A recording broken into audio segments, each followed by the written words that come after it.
નમસ્તે, હું આદર્શ છું. વેલકમ ટુ આદર્શ education society. Hello dear students, how are you all? Standard 4, subject English Grammar, chapter number 25, verb, subject agreement. तो आज हम subject agreement verbs के बारे में जानेंगे. So in our book we will reading verb. Subject agreement means using a right version of the verb agree with the subject. हमें subject को जो एग्री हो वो वर्ब राइट वर्जन में लेना है. A sentence consist of two group of word. Sentence में two word के ग्रुप होते हैं. One group consist of word with a noun and one group consist with word with a verb. एक ग्रुप होता है जो वर्ब को कंसिस्ट करता है और दूसरा ग्रुप होता है वो नाउन को कंसिस्ट करता है. Together this clause express a complete idea. इन दोनों को साथ मिला के एक कंप्लीट आइडिया बन जाता है. A sentence therefore contains a subject and a predicate. The predicate contains the verb. The subject could be one word or several words. It is noun or a pronoun. एक subject में एक word या बहुत सारे word हो सकते हैं जिसे हम नाउन कहते हैं और प्रोनाउन कहते हैं. हम यहाँ पे एक एग्जाम्पल देखते हैं जिसमें हम नाउन और प्रोनाउन दोनों का यूज करेंगे. तो यहाँ पे एक एग्जाम्पल मैंने लिया. Dog is white. It has a tail. तो आप यहाँ पे देख सकते हो dog and eat. यहाँ पे हम and लगा देंगे तो ये पूरा सेंटेंस एक बन जाएगा. तो dog is white and it has a tail. तो यहाँ पे the dog नाउन है और यहाँ पे the dog रिपीट यूज नहीं किया है इसीलिए each प्रोनाउंस का यूज किया गया है. The predicate is the part of sentence which tells something about the subject. आप देख सकते हो it has a tail. Tail किसकी है? डॉग की. तो वो एक प्रेडिकेट हुआ जो सब्जेक्ट के बारे में हमें कुछ बताना चाहता है. The part that contain the verb must agree with its subject. और verb उसके सब्जेक्ट के साथ एग्री होता है. Then remember this word table from earlier levels. हमने पहले भी ये टेबल देखा था. चलो एक बार रिपीट कर देते हैं. सिंगुलर में होगा I have. I के साथ आएगा have verb. We have. We के साथ भी have. You have. You singular में भी have. You प्लूरल में भी have. He has. She has. It has.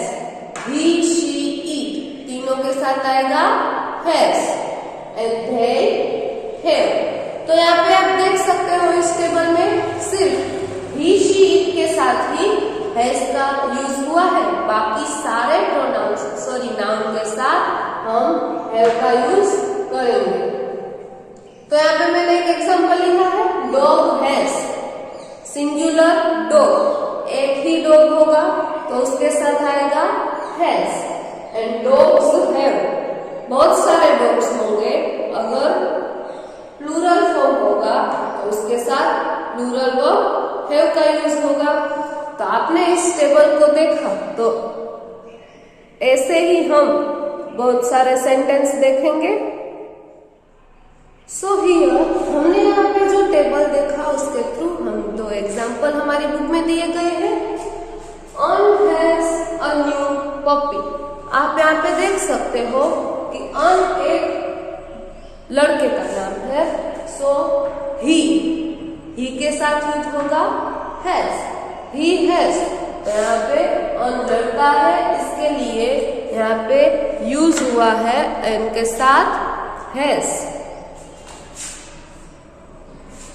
Number 2, Rita and Sara have a new kite. आप देख सकते हो यहाँ पे रीटा एंड सारा, 2 गर्ल्स, यानी 2 सब्जेक्ट हुए, प्लूरल फॉर्म हुआ, तो 2 गर्ल है, इसलिए इनका ध्येय के साथ have. So here Rita and Sara have a new kite. 2 subject है, इसीलिए प्लूरल फॉर्म में इन्वॉल्व होगा, इसलिए यहाँ पे हैव का यूज किया गया है। In the first sentence the subject on is the singular noun, so the verb has is also singular. हमें यहाँ बताया गया है कि एन एक सिंगुलर नाउन है, इसीलिए हैज भी सिंगुलर नाउन का यूज होगा। In second sentence the subject Rita and Sara is a plural, so the verb have is also plural. यहाँ पे हमें रीटा और सारा दोनों नाउन साथ मिलके प्लूरल बनते हैं, तो हैव भी एक प्लूरल वर्ब होगा। When 2 subjects are connected by and, we use a plural verb. जब 2 सब्जेक्ट एंड के साथ कनेक्ट होते हैं, आप यहाँ देख सकते हो रीटा एक सब्जेक्ट, सारा एक सब्जेक्ट, दोनों सब्जेक्ट एंड के साथ कनेक्ट हुए, तभी वी यूज प्लूरल वर्ब, यानी हम प्लूरल वर्ब हैव का यूज करेंगे। Next, there are some other rules to follow when thinking about subject verb agreement. जब हम सब्जेक्ट वर्ब एग्रीमेंट के बारे में सोचेंगे, तब नीचे दिए गए हुए यानी कि ये रूल्स भी हमें फॉलो करने होंगे। Number 1, everyone, everybody and someone are always singular. जब ये तीनों वर्ड्स सेंटेंस में आते हैं, तब हम सिंगुलर सेंटेंस बनाएंगे। यहाँ पे हम एग्जाम्पल देख सकते हैं, everyone has a book, everyone has यानी सिंगुलर नाउन हुआ, yes.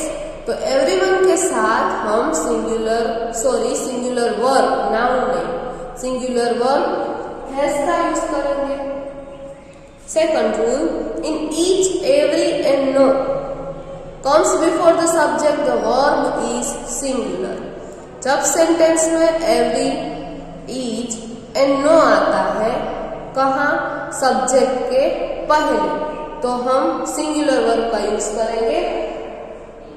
No eating is allowed in the class। यहाँ आप देख सकते हो सेंटेंस के स्टार्टिंग में no का यूज किया गया है, इसीलिए is एक सिंगुलर वर्ब का हमने यूज किया। Rule number 3, next example, every people in the school learns English. तो यहाँ पे एवरी पीपल के साथ लर्न्स एक सिंगुलर वर्ब हुआ, यस। तो हम नो, एवरी एंड ईच के साथ सिंगुलर वर्ब का यूज करेंगे। तो यहाँ पे हमने क्या देखा, सिंगुलर नाउन के साथ सिंगुलर वर्ब, प्लूरल नाउन के साथ plural verb, everyone, someone, everybody के साथ singular verb, no, each and every के साथ सिंगुलर वर्ब, एवरी के साथ भी सिंगुलर वर्ब। सो हियर हमने वर्ब सब्जेक्ट एग्रीमेंट के बारे में बहुत कुछ जाना है। सो चलो, और भी रूल्स दिए गए हैं हमारी बुक में। उसके पहले एक एग्जाम्पल दिया गया है, उसको हम देखते हैं। My family lives in different part of India. My grandmother lives in Mumbai. These are my cousins Tom and Pam. They live in Goa. My brother studies in Chennai. Everyone comes to our house in the summer. यहाँ पे last sentence दिया गया है everyone comes. So everyone के साथ comes जो verb दिया गया है वो सिंगुलर फॉर्म में है। Okay children, in the other information some nouns are always plural. बहुत सारे ऐसे नाउन होते हैं जो ऑलवेज प्लूरल फॉर्म में ही होते हैं। हमें एग्जाम्पल दिए गए हैं glasses, scissors, trousers and shorts. So here this example are oh no my trouser are too short. तो आप यहाँ देख सकते हो ट्राउजर्स प्लूरल फॉर्म में दिया गया है। यस और no? Yes. Number 2, where are my glasses? Glasses plural form में है। You are wearing them, they are on your head. आप देख सकते हो ट्राउजर और ग्लासेस प्लूरल फॉर्म में दिया गया है। ऐसे सीजर्स और शॉर्ट्स भी ऑलवेज प्लूरल फॉर्म में होते हैं।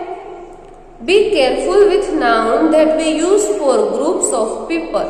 They can be used with a singular or plural. हम जब भी कोई ग्रुप की बात करते हैं तो ये सिंगुलर फॉर्म में भी आ सकता है और प्लूरल फॉर्म में भी आ सकता है। So here one example of it, Ben's family lives in Australia. आप यहाँ पे देख सकते हो lives और Ben's family live in London। यहाँ पे live, तो यहाँ पे सिंगुलर फॉर्म भी होगा और प्लूरल फॉर्म भी होगा। ऐसा ही एक एग्जाम्पल हमारी नोटबुक में भी है। The cricket team are bottom of the league. तो यहाँ पे आर का यूज किया गया है। और another is the football team is top of the leg. यहाँ पे इज का यूज किया गया है। तो ग्रुप में जब भी